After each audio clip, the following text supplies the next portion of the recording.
అమెరికాలో భారతీయ మహిళలు ముందస్తు ప్రసవాలు చేయించుకుంటున్నారు.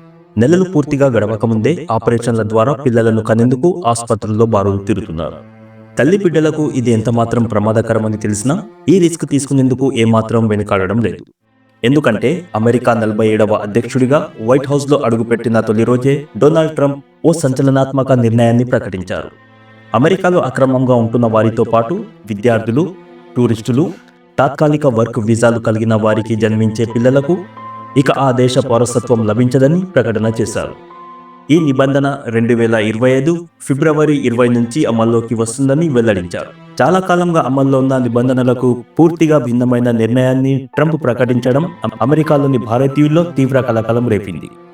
జన్మతః పౌరసత్వంపై ఆంక్షలతో తమకు పుట్టబోయే బిడ్డల జీవితాలపై ప్రభావం పడుతుందని తల్లిదండ్రులు బెంబేలెత్తిపోతున్నారు. ఈ నేపథ్యంలో ముందస్తు ప్రసవాలు చేయించుకునేందుకు గర్భిణులు ఆసుపత్రులను ఆశ్రయిస్తున్నారు. తమకు పుట్టబోయే పిల్లలకు అమెరికా పౌరసత్వం వర్తించేలా ట్రంప్ విధించిన గడువులోగా పిల్లలను కనేందుకు నెలలు పూర్తిగా నిండకముందే డెలివరీలు చేయించుకుంటున్నారు. ఇలాంటి మరిన్ని అప్డేట్స్ కోసం మా వీడియోను లైక్ చేయండి, షేర్ చేయండి, అలాగే సబ్స్క్రైబ్ చేయడం మాత్రం మర్చిపోదు.